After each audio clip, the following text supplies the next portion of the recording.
ಪ್ರಜಾಪ್ರಭುತ್ವವನ್ನು ಕೊಂದ ಬಿಜೆಪಿ ಸರ್ಕಾರಕ್ಕೆ, ಜಾತಿವಾದಿ ಬಿಜೆಪಿ ಸರ್ಕಾರಕ್ಕೆ ಒಂಚೂರು ಹಿಂದೆ ರಂಗಣ್ಣ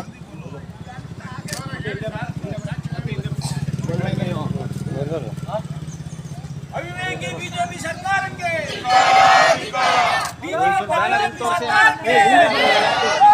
ಒಂಚೂರು ಹಿಂದಕ್ಕೆ ಬಾ. ಕಾಂಗ್ರೆಸ್ पार्टी के, बोलो सोनिया गांधी के, बोलो राहुल गांधी के, बोलो DK शिवकुमार के. अस्पृश्यತೆ ಆಚರಣೆ ಮಾಡುತ್ತಿರುವ ಬಿಜೆಪಿ ಸರ್ಕಾರಕ್ಕೆ, ಮನುವಾದಿ ಬಿಜೆಪಿ ಸರ್ಕಾರಕ್ಕೆ, ಪ್ರಜಾಪ್ರಭುತ್ವವನ್ನು ಕೊಂದ ಬಿಜೆಪಿ ಸರ್ಕಾರಕ್ಕೆ, ಮನುಷ್ಯತ್ವವಿಲ್ಲದ ಬಿಜೆಪಿ ಸರ್ಕಾರಕ್ಕೆ,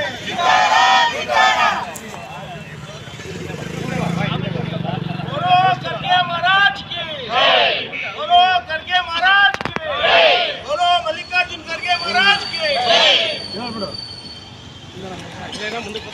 ಹಲ್ದವಾನಿಯ ರಾಮಲೀಲಾ ಮೈದಾನದಲ್ಲಿ ಇದೇ ಆಗಸ್ಟ್ 8ರಂದು ಎಐಸಿಸಿಯ ಅಧ್ಯಕ್ಷರು ನಮ್ಮೆಲ್ಲರ ನಾಯಕವಾದಂಥ ಸನ್ಮಾನ್ಯ ಮಲ್ಲಿಕಾರ್ಜುನ್ ಖರ್ಗೆ ಅವರು ವಿಜಯ್ ಶಂಕನಾಥ್ ರ್ಯಾಲಿಯನ್ನು ಉದ್ದೇಶಿಸಿ ಮಾತನಾಡಲು ಹೋಗಿರ್ತಾರೆ.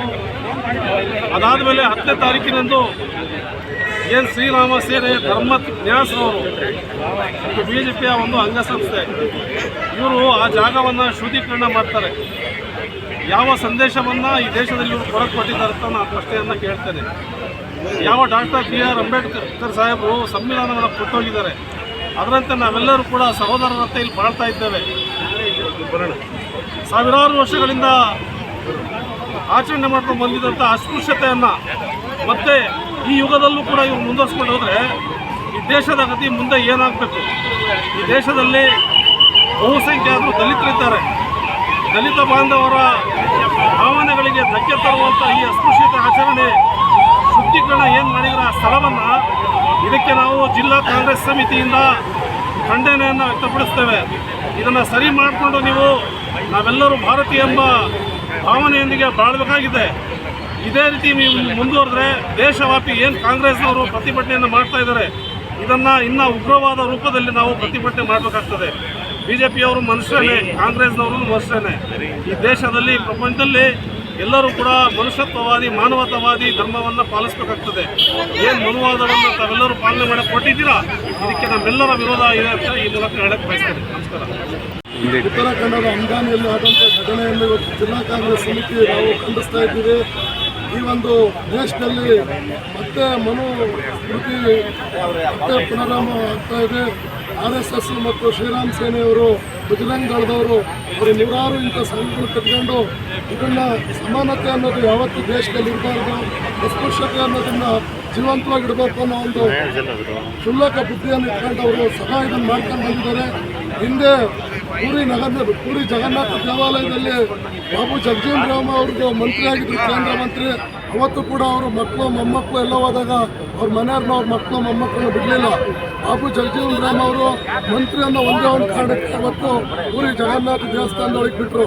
ಅವರು ಅದನ್ನು ಪ್ರತಿಭಟನೆ ಮಾಡಿ ಅಲ್ಲೇ ಅವರು ವಿರೋಧ ವ್ಯಕ್ತಪಡಿಸಿದಾಗ ಆಗ ಆ ಇಡೀ ಫ್ಯಾಮಿಲಿನ ಒಂದು ರೂಮೊಳಗೆ ಬಿಟ್ಟರು, ವಿನಃ ದೇವಸ್ಥಾನದೊಳಗೆ ಬಿಡಲಿಲ್ಲ. ಅದೇ ರೀತಿ ಗುರುವಾಯೂರಲ್ಲ ಶ್ರೀಕೃಷ್ಣ ದೇವಸ್ಥಾನದಲ್ಲಿ ನಮ್ಮ ಮುಖಂಡರಾದಂಥ ವೈಲಾರ್ ರವಿ ಅವರು ಅವರ ಸಂಸಾರ ಸಮೇತರಾಗಿ ಹೋದಾಗ ಅವ್ರ ಹೆಂಡತಿ ಕ್ರಿಶ್ಚಿಯನ್ ಅನ್ನೋ ಒಂದೇ ಒಂದು ಕಾರಣಕ್ಕೆ ಅವ್ರನ್ನೂ ಕೂಡ ದೇವಸ್ಥಾನದೊಳಗೆ ಬಿಡಲಿಲ್ಲ. ಇಂಥ ಅನೇಕ ಉದಾಹರಣೆಗಳು. ಇವತ್ತು ಅಂಬೇಡ್ಕರ್ ಅವರಿದ್ದಾಗ ಕೆರೆ ನೀರು ಮುಟ್ಟೋದಕ್ಕೆ ಬಿಡಲಿಲ್ಲ, ಅವ್ರನ್ನ ಸಮಾನವಾಗಿ ಕೂತ್ಕೊಳ್ಳೋಕ್ಕೆ ಶಾಲಾ ಕಾಲೇಜುಗಳಲ್ಲಿ ಬಿಡಲಿಲ್ಲ.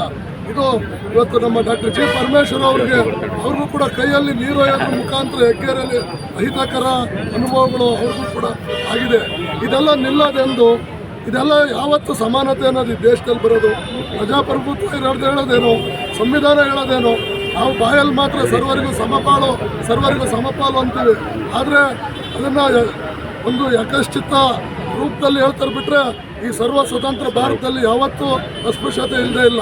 ಒಂದಲ್ಲ ಒಂದು ಕಡೆ ಅದು ಆಗ್ತಲೇ ಇದೆ. ನಾವೆಲ್ಲಾದ್ರೂ ಇವತ್ತು ಧರ್ಮಸ್ಥಳಕ್ಕೆ ಹೋದ್ರೆ ಬಟ್ಟೆ ಬಿಚ್ಚಿಸ್ತಾರೆ, ಉಡುಪಿಗೆ ಹೋದ್ರೆ ಬಟ್ಟೆ ಬಿಚ್ಚಿಸ್ತಾರೆ, ಮಂತ್ರಾಲಯಕ್ಕೆ ಹೋದ್ರೆ ಬಟ್ಟೆ ಬಿಚ್ಚಿಸ್ತಾರೆ. ಆ ಬಿಚ್ಚೋದು ಏನಕ್ಕೆ ಅಂದರೆ ಇವಾಗ ಮೈಯಲ್ಲಿ ಜನವಾರ ಆಯ್ತಾ ಇಲ್ವೋ ಅಂತ ತಿಳ್ಕೊಳ್ಳೋದಕ್ಕೆ. ಅದೇ ರೀತಿ ನಾವು ಉಡುಪಿಗೆ ಹೋದ್ರೆ ಮೊದಲನೇ ಮಹಡಿಲಿ ಊಟಕ್ಕೆ ಕುಂಡ್ರಿಸ್ತಾರೆ ಮುಂದುವರೆದಿರೋ ಸಮಾಜದವ್ರನ್ನ, ನಮ್ಮನ್ನೆಲ್ಲ ಕೆಳಗಡೆ ಕುಂಡ್ರಿಸ್ತಾರೆ. ನಾವು ಅಲ್ಲೇ ಕೂತ್ಕೊಂತೀವಿ ಅಂತಂದ್ರೆ ನಮ್ಗೆ ಅಲ್ಲಿ ಊಟನೇ ಇಡಲ್ಲ. ಇಂಥವು ಪ್ರತಿನಿತ್ಯ ನಾವು ನೋಡ್ತಲೇ ಇದ್ದೀವಿ. ಇದು ತೊಲಗಬೇಕು, ಈ ಅನಿಷ್ಟ ಪದ್ಧತಿ ದೂರ ಆಗಬೇಕು. ನಮಗೆ ಅಂಬೇಡ್ಕರ್ ಆ ಕಾಲದಲ್ಲೇ ಬಸವಣ್ಣವರು 12ನೇ ಶತಮಾನದಲ್ಲಿ ಹೇಳೋದ್ರು ಸಮಾನವಾಗಿರ್ಬೇಕು ಎಲ್ಲ ಸಮಾಜನೂ ಅಂತ. ಅದು ಮುಂದುವರಿದರೆ ಕಠಿಣ ಶಿಕ್ಷೆಯನ್ನು ಅನುಭವಿಸ್ಬೇಕು. ಯಾರು ಖರ್ಗೆ ಅವರು ಮಾಡಿದಂಥ ಜಾಗದಲ್ಲಿ ಗಂಜಲ ಗೋವು ಹಾಕಿ ತೊಳೆದವರು ಅವ್ರನ್ನ ಜೈಲು ಕಟ್ಟಬೇಕು. ನಿಜವಾಗ್ಲೂ ಮೋದಿ ಸರ್ಕಾರಕ್ಕೆ, ಅಮಿತ್ ಶಾ ಅವ್ರಿಗೆ ಮಾನವೀಯತೆ ಇದ್ದರೆ ಕಠಿಣ ಕ್ರಮ ಜರುಗಿಸಿ ಭವ್ಯ ಭಾರತದಲ್ಲಿ ಅಖಂಡವಾಗಿ ಎಲ್ಲರೂ ಸಮಾನವಾಗಿರಬೇಕು, ಜಾತೀಯತೆ ಹೋಗ್ಬೇಕು, ಅಸ್ಪೃಶ್ಯತೆ ಹೋಗ್ಬೇಕು ಅನ್ನೋದು ನಡ್ಕೋಬೇಕು ಅಂತ ಜಿಲ್ಲಾ ಕಾಂಗ್ರೆಸ್ ವತಿಯಿಂದ ನಾವುಗಳೆಲ್ಲ ಇವತ್ತು ಸೇರಿ ಪ್ರತಿಭಟನೆ ಮಾಡ್ತಾ ಇದ್ದೀವಿ. ಮುಂದಿನ ದಿನಗಳಲ್ಲಿ ಏನಾದರೂ ಇಂಥದ್ದೇನಾದರೂ ಘಟನೆ ಮರುಕಳಿಸಿದ್ರೆ ಎಲ್ಲಾದರೂ ಉಗ್ರ ಪ್ರತಿಭಟನೆಗಳನ್ನು ಮಾಡಬೇಕಾಗ್ತದೆ. ಇದನ್ನು ತಿಳ್ಕೊಂಡು ಜಿಲ್ಲಾಡಳಿತ ಮತ್ತು ಕೇಂದ್ರ ಸರ್ಕಾರ, ರಾಜ್ಯ ಸರ್ಕಾರಗಳು ಈಗಿಂದೀಗಲೇ ಕಠಿಣ ಕ್ರಮ ಜರುಗಿಸಬೇಕಂತ ಜಿಲ್ಲಾ ಕಾಂಗ್ರೆಸ್ ವತಿಯಿಂದ ಆಗ್ರಹ ಮಾಡ್ತಾ ಇದ್ದೀನಿ.